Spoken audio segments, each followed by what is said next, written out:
Chapter 4.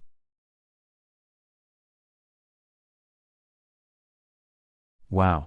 Scott said as he sat beside Angel on the living room couch. Violence has now officially arrived on another planet. What's next? Vampires? James joked. Then, as James walked up to and stood beside Angel and Scott, he then also took a hold of both of the laces to Angel's right shoe, that Angel had rested on the arm of the couch, and then tied them. As Angel just rested on the couch, listening to the radio, he had been just trying to think of something to occupy himself with, when he suddenly noticed the laces of his right shoe begin to tie themselves right before his eyes. "Hello guys," Angel said as a grin grew on his face. "It's possible that vampires could be next," Sterling said as he walked into the living room and saw James playing with Angel's shoes. In response, Sterling then walked up to Angel's side, as Angel still laid on his back, and then looked at the bare skin, just above Angel's denim jeans where his t-shirt hadn't covered his belly button. Lightly, Sterling bent over Angel, grasped the bottom line of Angel's t-shirt between his right thumb and right index finger, and then quickly pulled the t-shirt up towards Angel's face, and then over the top of his head. At first, Angel didn't respond to the stunt physically or verbally. Instead, Angel just laid there, with his head now covered, and took his time before saying anything. Angel wasn't angered or upset, rather he took the prank as humor coming from the ghostly side of the household. "Is that the best that you guys can do?" Angel spoke out loud again. Instantaneously, Angel's arms were forced backwards as his t-shirt was then ripped right off of his body. Simultaneously, Angel felt his left shoe suddenly forced off of his foot. With that, Angel then saw the shoe floating and quickly moving into the kitchen. "Hey Scott!" James yelled over his shoulder as he darted down the hall, going towards the bedroom, with Angel's shoe under his arm. "Take his other shoe."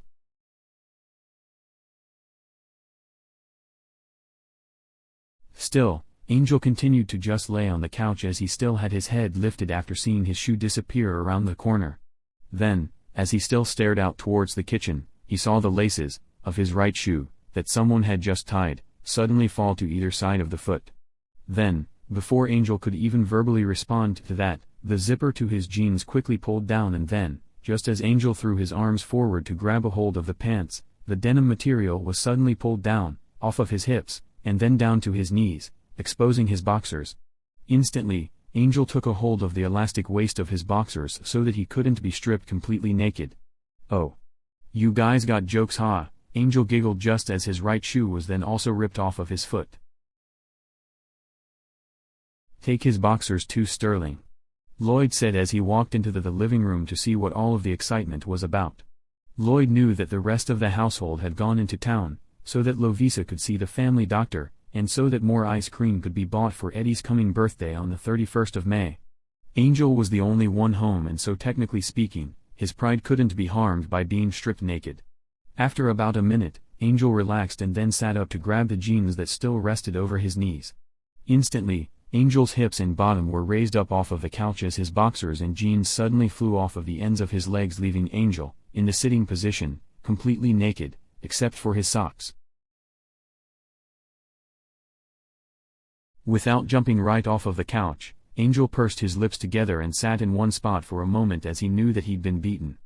Slowly tilting his head down, as he looked at his exposed groin, he then looked off to the side as well at his well-exposed butt. "Okay guys. You win," Angel said. Unfortunately for Angel, it was daytime outside with the curtains pulled wide open. The good thing, however, is that he shouldn't have to worry about indecent exposure, considering that his entire body looked like one of a 10-year-old's. Normally, only adults were faced with those type of charges. The only one thing that Angel had going for himself is that he knew that between Scott, Lloyd, James, and Sterling, that only one of them were strong enough to lift Angel's body like what he just experienced. "Hey Sterling. Ha. You could return my boxers and jeans anytime you know." Then, as Angel paused, he looked around him for anything that might cover his body. "Or at least my boxers."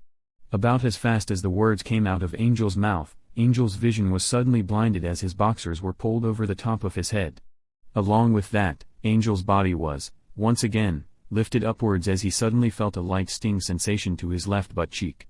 As he quickly pulled the boxers off of his head, He then looked down to his left butt cheek to find what looked like clear gel on his skin. Touching the clear substance, with his left index finger, he then sniffed at the tip of his finger and found that there was no odor to it. Ectoplasm. Great. With that said, Angel then quickly put on his boxers. Afterwards, Angel just laid back down without retrieving the rest of his clothes.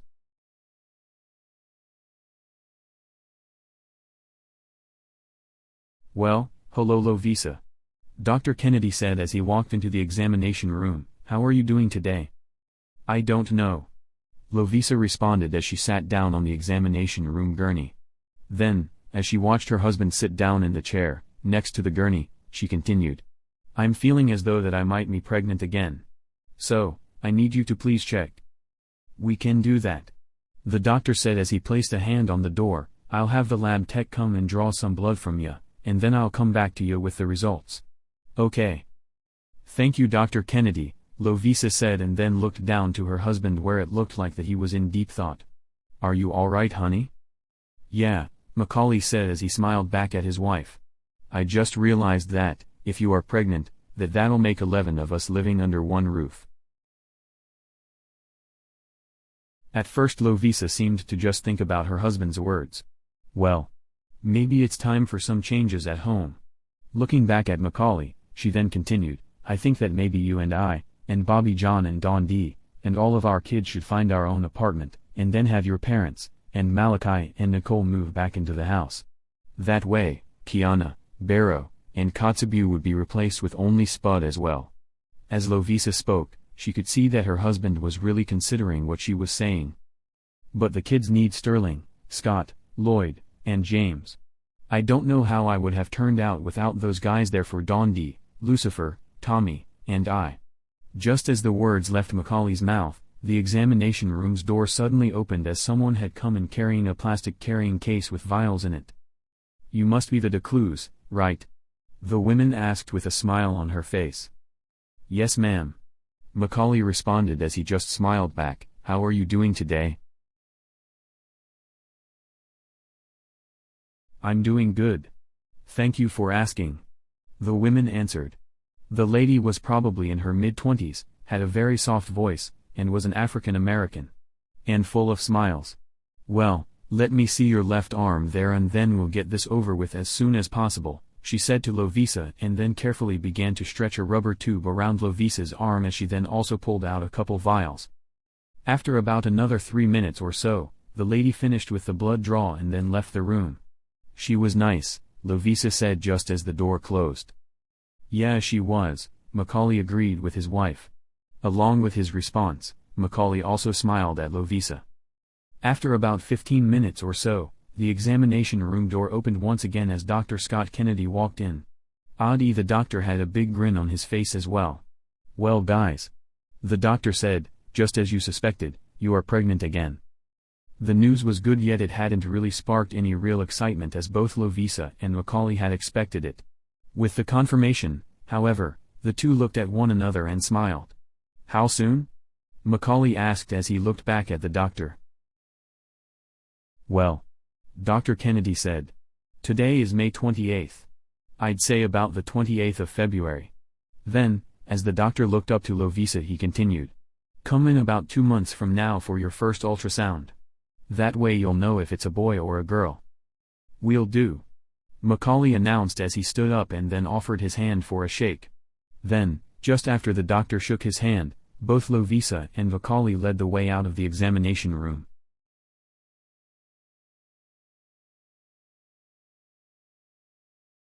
Hey Eddie. Bobby John Holland from the end of the aisle at Safeway, how about this kind? Then, as Bobby held up the 3-gallon bucket of ice cream up high, he searched for any sort of response from Eddie. Once Eddie had nodded his head yes Bobby John then put the bucket of red, yellow, and blue swirl Superman into the grocery cart. Hey honey, Dondi said as she approached her husband, let's get a couple of those 3-gallon buckets. I don't think that one will feed all 10 of us. With the end of Dondi's sentence, she had also picked the second bucket of Superman ice cream from the cooler and then set it down next to the first one. What's Eddie looking for? I'm not sure, Bobby John said as he immediately looked up to where he was and saw only some old women looking at automotive parts. He was right there. Then, Just as he realized that the old woman must have been lost, he quickly volunteered himself to assist her. Leaving the grocery cart by his wife, Bobby walked up to the lady. "Hey ma'am. Can I help you?" "Ha yeah." The elderly woman said as she turned to face the young slender gentleman. In her hand she held a black and gold bottle of Valvoline 10W40. "I just don't know what kind of oil to put in my car." "Have you ever personally changed the oil yourself ma'am?" Bobby asked nicely as he instantly knew that the lady didn't have a clue. "No. I've never had to. The oil light just now, for the first time since I've owned it, turned on." With the response, Bobby John's mind just went blank as he tried to imagine forcing an engine to go so long without an oil change. "Well, how long have you owned it?" "Oh. About 6 years now. I bought it brand new." As the woman continued to speak, shock set in real fast to what she was saying, but now, you can hear a tapping sound coming from under the hood. With the end of her sentence, Bobby stared down to the floor as he then continued to question her. "What year is it?" "Oh." The woman gasped as she placed her hand over her mouth. "It's a 2040. "I'm sorry." "That's alright. And what make and model is it?" "It's a Mercury Sable," she said as she then waited for another question.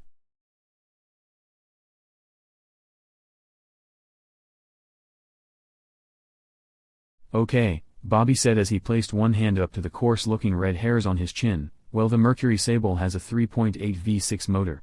You're gonna need between 5 and 6 quarts of 10W30. A new oil filter, and then possibly a new air filter." As Bobby John continued to talk, he pulled items off of the shelves and placed them into her cart. As he did this for her, he continued, within just his mind, to add things to the list of things that she would need for her car: new pistons, new O-rings, new cylinders. "Hey, what's up honey?" Dondi's voice said, suddenly causing him to nearly jump off of the floor. "Oh, not much," Bobby said, "just helping this lady out with her car's needs." It was almost routine, pretty much every time that they would go shopping, that Bobby would end up helping someone find what they needed for their car repairs. Obviously, today was no exception.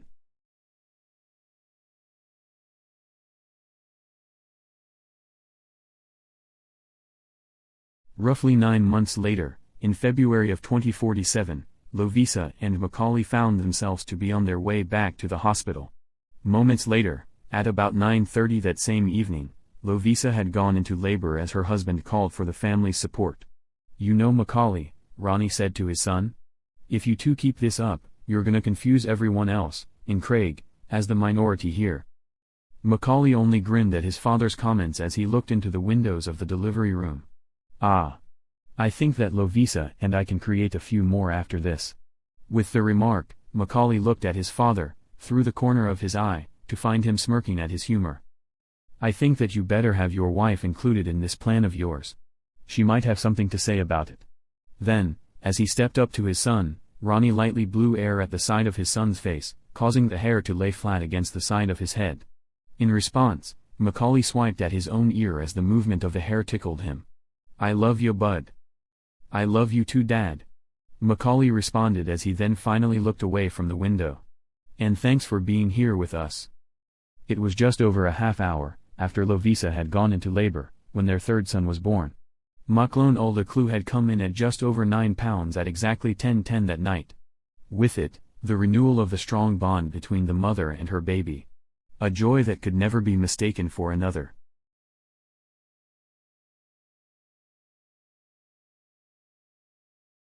With Angel, or any other vampire for that matter, harvesting is a necessity of life. Rather, if the blood came from a cow, from a nearby farm, or from a human being that was either on the verge of dying or on death row. Today, Angel was thirsty for the taste of human blood. The richest taste, of all living creatures, that Angel had ever found. It was this that had brought Angel to either a hospital, where large quantities of blood was stored, or a senior citizen center where people often took their last breath. With these options, autopsies were rarely done and therefore the cause of death was never found out. Today Angel had a slightly different taste, a taste that set him apart from the rest of the family. He had the taste for fresh blood from someone in perfect health. Someone that was in good physical shape that also had the ability to struggle. A struggle that could never beat the strength of a vampire's. With this, however, Angel also wanted someone. Flying low to the ground, over the town of Maybell, Angel had seen someone walking out of Maybell's only gas station. Watching carefully, Angel watched this person walk towards the edge of the casted light, from the only overhead light on the gas station parking lot, and into the darkness just beyond the parking lot. Carefully and quietly, Angel hovered off of the ground, about 10 feet behind the person, that was slightly smaller than himself, and then lightly sat down on the blacktop without making a single sound. It was a kid that Angel had found. It was rare for most parents to allow their young to wander the streets this late at night, yet, seemingly without a care in the world, this kid kept walking deeper and deeper into the darkness until soon, the only light that could be seen was that from the overhead stars that was hardly enough to illuminate the painted lines on Interstate 40.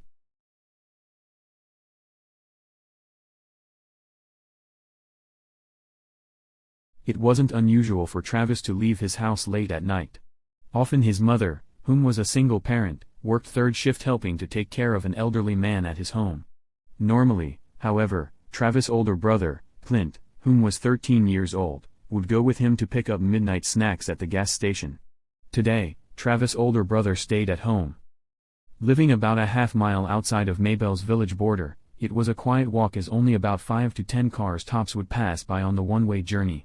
Far off into the distance, however, wolves could be heard howling into the dark skies. As Travis continued to walk, he had also began to search the paper bag, within his arms, for a pack of bubble gum that had just purchased. While doing so, he had suddenly gotten the feeling or gut instinct feeling, that something or someone was watching him. Holding his paper bag still, for a moment, Travis tried to filter out the background noises and the sound of his own footsteps as he then dared himself to turn around. Then suddenly, a rock had been kicked up, from behind him, and shot up ahead of himself. Turning quickly, Travis saw someone, possibly about his own age, right on his heels wearing a black leather coat. Who are you?" the 9-year-old stuttered. "My name is Angel. And, I wanna be your friend." With his pursuer's response, Travis felt that he should run, yet, at the same time, Travis had also felt confused as the stranger wasn't much bigger than himself. The look in the person's face, however, appeared threatening. "Well, I'm going home right now," Travis said as he then looked ahead of himself. "How about you talk to me at another time?" With the end of his sentence, Travis picked up his pace in hopes that Angel would stop his pursuance. Instead, Travis felt a sudden push from behind, causing him to drop his bag. Rather than stopping to pick it up, Travis began to run as fear began to peak. "Leave me alone."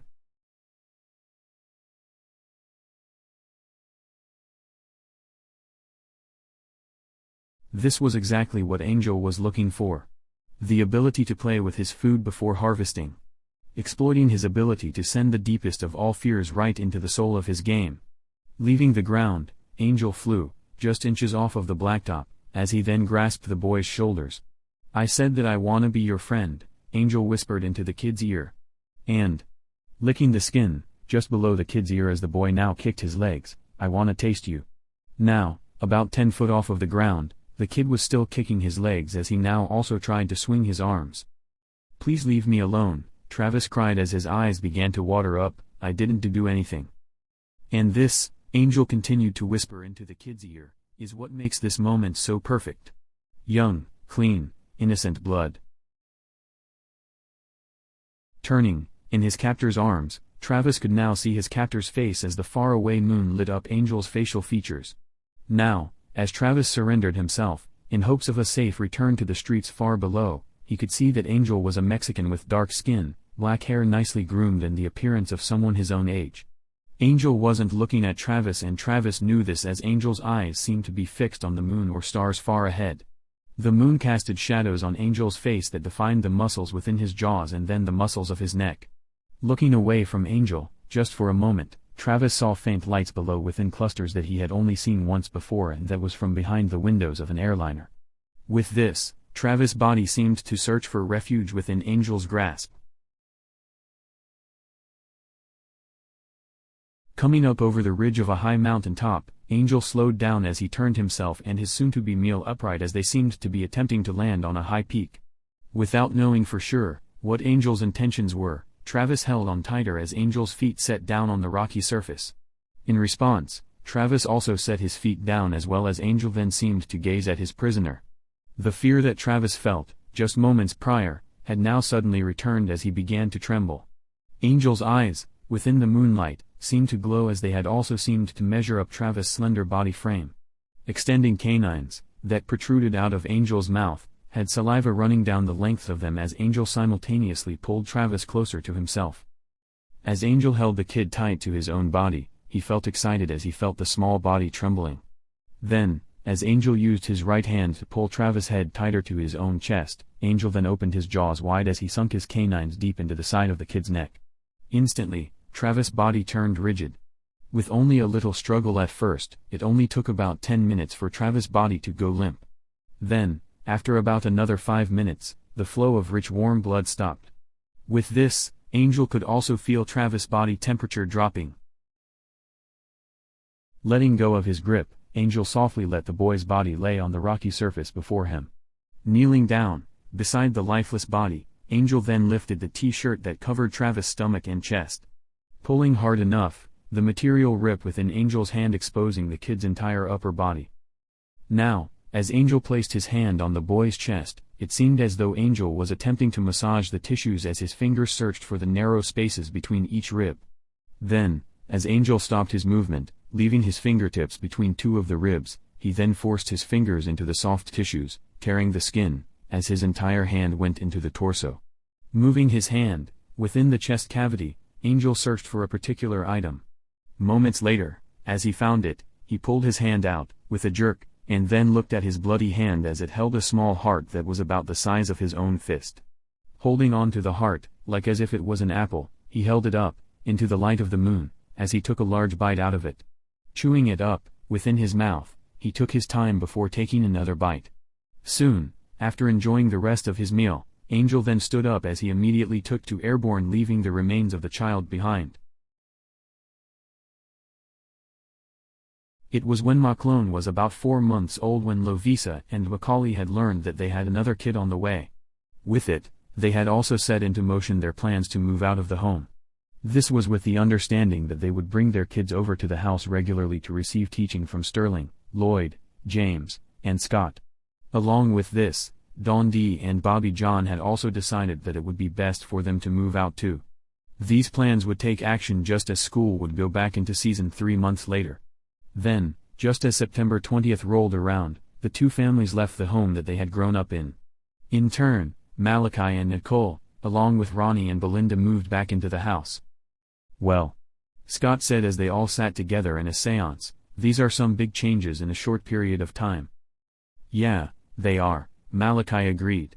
"But you guys know, as well as we do, that we had to do this. There was just simply way too many people in this house." And Ronnie interrupted his brother, "At the rate that my son and Lovisa were moving along, there was gonna be a town's population with the house." Everyone grinned at this comment. "It seems odd," Scott continued, "how it is that you guys look the same age as you did 16 years ago when I died. Not a day older." "With us vampires," Malachi said, "we will never look over 21 years old. The girls, however, will look older as they gain in age every 2 years. That's why Nicole looks like she's in her mid-20s and Belinda in her early 20s like Ronnie and Elle." "Even though you're really 49? Scott asked. "Yep. Even though I'm 49, Malachi agreed. "Hey Ronnie." Scott suddenly piped up, "James wants to talk to you real quick." "Okay," Ron said. Then, before Ronnie even had a chance to finish his sentence, James' face was suddenly staring back at him. "Hey James. What's up, dude?" "Oh, not much here. Have you stolen anyone's shorts lately?" James asked as a grin grew on his face suddenly. In response, Ron's face then held a smile as well at the memory of an old prank. A prank that was forever etched into their memories.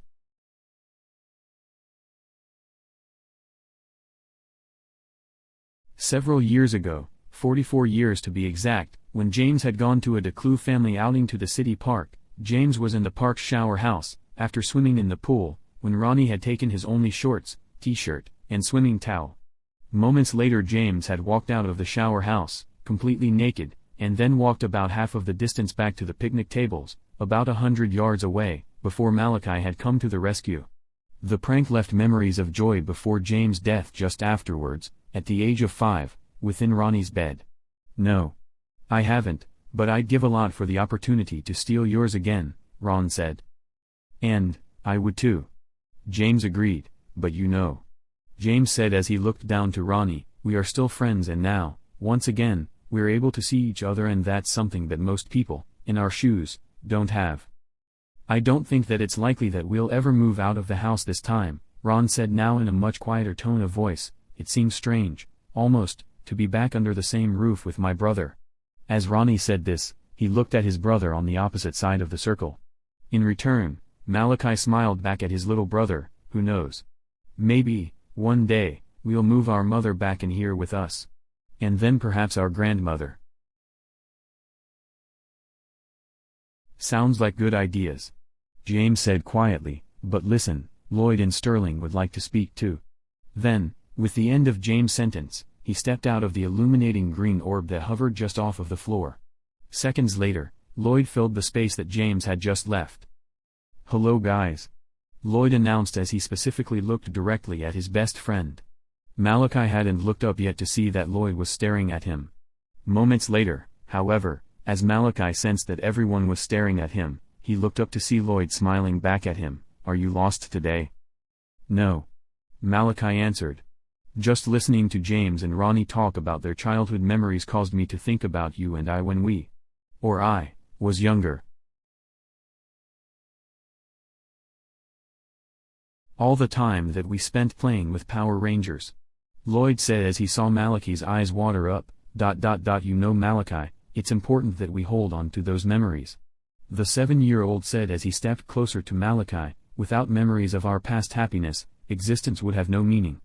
Which would also mean that our time right now, and then tomorrow, would have no point. Malachi, look at me please."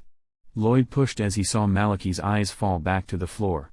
Immediately, Malachi's eyes met with Lloyd's again. "As long as we're together right now, as long as we both plan to be here tomorrow, we will always have one another as friends. You're an excellent father, you're an excellent husband, an excellent brother, an excellent son, and Malachi, you're the best friend that anyone could ever ask for." As Lloyd spoke, Angel stood up from the circle, quietly, and then walked up to Malachi's side. "I love you, Malachi. And I'm happy that you've moved back into the house with us." As both Malachi and Lloyd remained quiet, Angel then crept down to his knees and wrapped both arms around Malachi. "Thank you, Angel," Malachi said as he hugged him lightly, "and thank you too, Lloyd." As Malachi and Angel still embraced one another, Nicole leaned towards her husband as she too wrapped her arms around the two.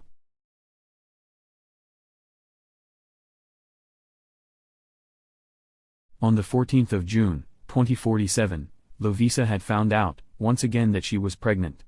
With it, Macaulay and Lovisa both decided that this would be the last one. They agreed that after this child was born, that Lovisa would have a hysterotomy. "We've done more than our share of contributing to life," Macaulay explained to his father during a family day at his grandma Corina's apartment. "It's time to pass the torch to someone else." Ron knew that his son was right. Between his two children, Don D and Macaulay, they had now produced what would be 6 grandchildren. Who knows how many great-grandchildren that would create. "I understand," Ronnie said as he patted Macaulay on the back. "I think that your Uncle Malachi and I were more than a handful for your Grandpa David and Grandma Corina. You're gonna have 4 kids. It's hard to fathom just how much work that'll be raising them."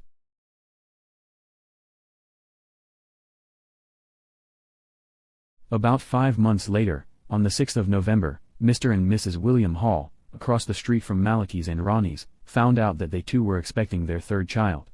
With this, they immediately decided that this time, if they had another boy, that they would name him after Bill.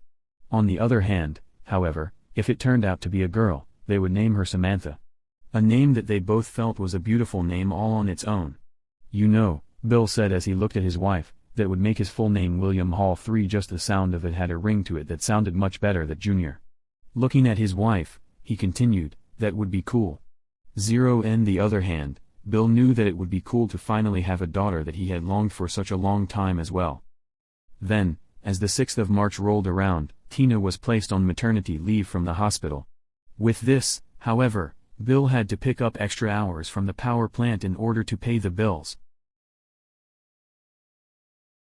Though Bill personally worked for API Construction, some of the regular workers, employed by the Hayden Power Station, worked side by side with Bill.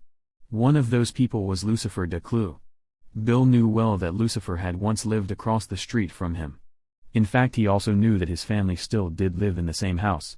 It seemed odd, to Bill, that the family seemed to stick to just themselves to the point that it was as if he was working with a stranger. Now, that Tina would soon be having another child, Bill knew that he would be calling on Lucifer's friend, Tommy, to look out for them again at the hospital. As for Lucifer, however, Bill knew that he was a damn good worker and enjoyed working with him. Only other thing that Bill knew of the family is that all of the males had very large protruding canine teeth.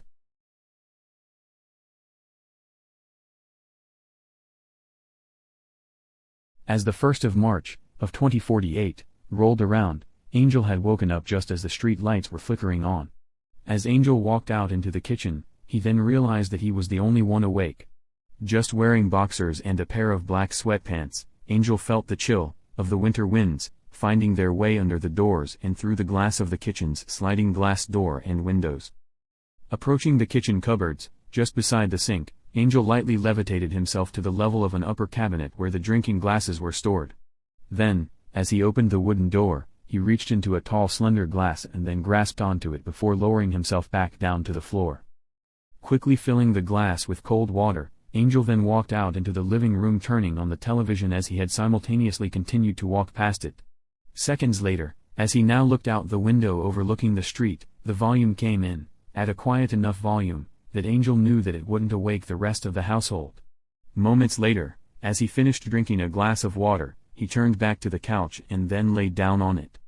Doing so, he set his glass on the coffee table, that stood between the couch and the large flat-screen plasma television, that hung on the wall. Though Angel felt chilled not wearing a shirt, he ignored the feeling as his eyes fixed themselves on the television. Without actually taking any interest in the television programming, Angel's mind just began to sift through different events that involved himself over the past few years. Events such as his own mother attempting to kill him just a few years prior, his harvesting of the young boy just a few months ago in Maybell, and then the threats that his grandfather made towards him. This bothered Angel terribly. Sitting up on the couch, as he had heard the voices of children passing the house, he went back to the window and then stared out to the sidewalk where 5 kids, 2 not any older than 5 or 6 years old, and then the other 3 in their mid to late teens, walked down the side of Finley Lane. Too risky, Angel thought to himself. With that, his mind went right back to his grandfather. It had been nearly a year now since Angel had last seen the old man. Even then, Angel had felt a large difference in the relationship that he blamed on the assault from several months prior. This had caused Angel to feel as though he was on his own. Yet, at the same time, Angel still acknowledged the fact that he personally hadn't had any nightmares like the rest of the family had for centuries. To Angel, this meant that Miguel was still sparing him. Why? With this thought, Angel felt even more lost for words. Angel. Malachi's voice suddenly called out. Without being very startled, Angel turned to find Malachi, standing alone, staring back at him. Are you all right? Yeah. Angel answered. I just woke up a few minutes ago, he said honestly. Then I heard a group of kids passing by the house. This group of kids is what had wakened Malachi.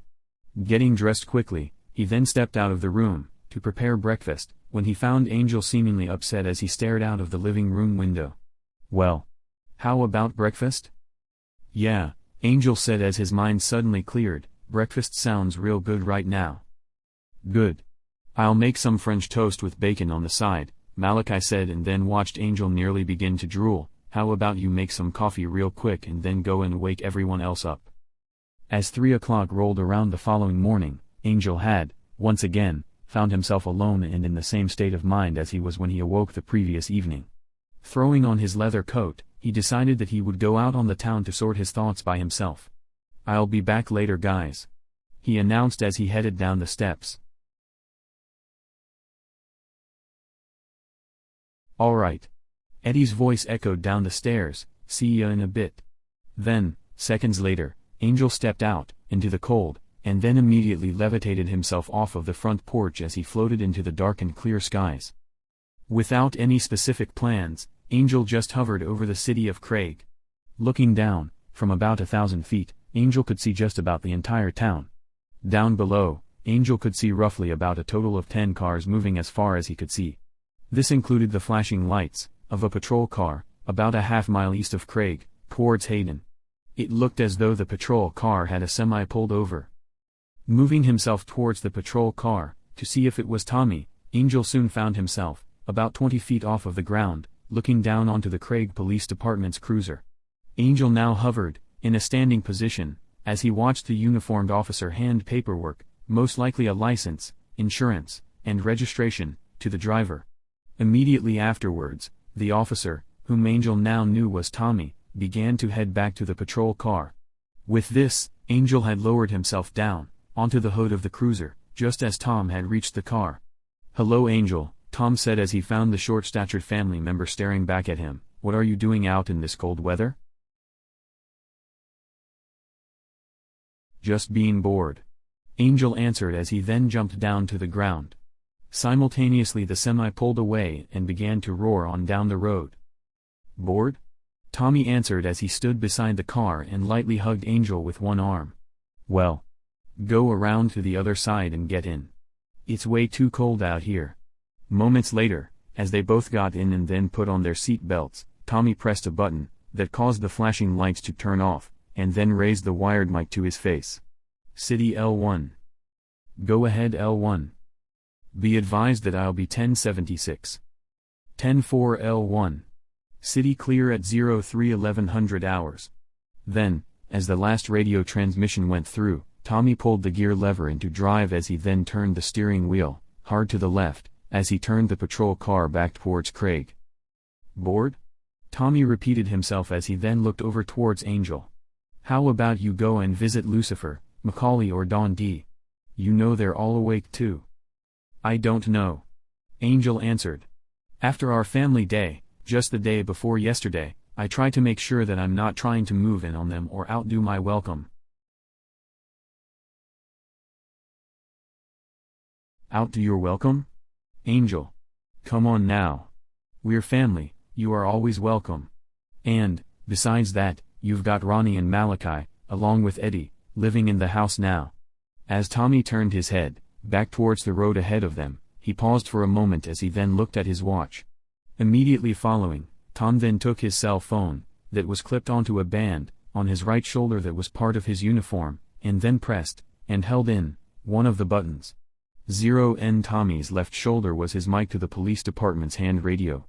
As Angel continued to watch Tom, he watched Tommy put his phone to his ear. "Hey Lucifer. What's up?" As Angel just listened to the one-sided conversation, his mind had gone back to his prior state of mind. To put the whole subject, of his grandfather, to rest, however, he decided, once again, that he wasn't gonna bring any of his personal thoughts, feelings, or personal issues to the old man. Instead, he would just remain numb-minded towards his grandfather. "Hey Angel," Tom said just as he disconnected his call, "Lucifer, Macaulay, Bobby John, and the girls are about to play Monopoly at Grandma Marie's apartment. Karina is over there too. What would you think about going over there with them for a few hours?" "Sure," Angel said as he looked up towards Tommy, "sounds like fun." "Well good. I'll take you over there. It's too cold to be flying out. Besides, I think that I'll stop in and have lunch." With the end of his sentence, he then brought the mic to his mouth again. "City L1. Go ahead L1. Be advised that I'll be out at the Ridgeview Apartments for lunch. 10-4 L1. City clear at 03-1500.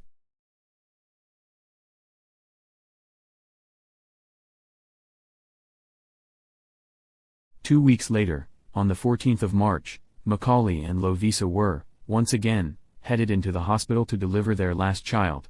By the time that they had arrived at the hospital, about 11:59 that day, Lovisa had spoken to everyone within the family that had planned on being there. In fact, as they were climbing out of their car, she was still talking to Don D on her cell phone. "Come on Lovisa." Macaulay pushed as his wife began to dial another number. "I'll make sure that everyone else finds out." Then, as Lovisa closed her cell phone, terminating the call. She then placed the cell phone into her purse. Macaulay wasn't being mean, however, he did want to make sure that the best medical attention was being put into what would be their last child. And then, of course, the surgery that would follow, to make sure that their unborn child would be the last one. At about 12:20, the remaining members of the family, that hadn't yet arrived at the hospital, finally did show up. And, knowing that this would be the last child that Macaulay and Lovisa would have, a lot of cameras were present this time. Then, just as everyone, not counting Lovisa, had gotten back from eating at the cafeteria, Ethan Hetty DeClue was born. At 11 pounds, 3 ounces and 18 inches, he was born at exactly 12:42. Through it all, Lovisa and Ethan were in the hospital for 2 days before being discharged. Then, as they finally arrived out to the apartments, Ethan was quickly introduced to the rest of his family that immediately waited patiently for their chance to hold him. "Dad," Micah said quietly as he overlooked the newest member to the family. "Is he my new baby brother?" With the question, Micah spoke in a high-pitched squeaky voice as he simultaneously pointed. "Yes, Micah." Macaulay answered as he had also pulled his oldest son's hand out of Ethan's face. "Ethan is your new baby brother. And, you need to wash your hands before you touch him. Okay?" As the words came out of Macaulay's mouth, Micah had then immediately looked at the palms of both of his hands. "Okay. I'm sorry, Dada," Micah said with a grin on his face. It was planned that same night, that they would have a family day at Marie's apartment. Obviously, by the timing, this was also a chance, for those that hadn't met the baby yet, such as Lucifer and Tommy, to finally see the last addition to Macaulay's and Dondi's household. Work hours and sleep hours had interrupted any chance of Lucifer or Tommy being able to see the newborn. The family day being scheduled in the middle of the week, rather than the norm of the weekend, was done by both Lucifer and Tom. This way, they too could take part in the welcoming home family day. "You know," Lucifer said as they walked over to Marie's apartment that night, "there aren't gonna be any more newborns in our family until Elion or Micah are old enough." "I know," Tom answered. "And that's gonna be at least 13 to 15 years from now." Pausing for a moment, it was kinda hard to imagine how all 6 of the young children, within their family, were under the age of 5. The last 5 years or so had seemed to be filled with time in the hospital, waiting for the birth of a new family member, working, or sleeping. "I can definitely think of other things that we can do to make up for the time that we would have been in the hospital now," Tommy commented as he had also lightly slapped Lucifer on the butt. "Oh yes," Lucifer whispered as he had also put his hand on his great-grandmother's door handle, "we could postpone this family day too." With his words, he held still, without opening the door, as Tommy hugged him from behind.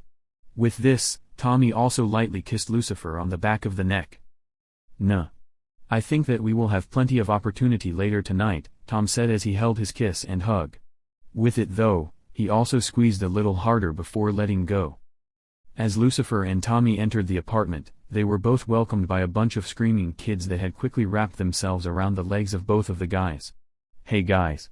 Malachi hollered from the kitchen, "Nice to see a couple more daycare keepers."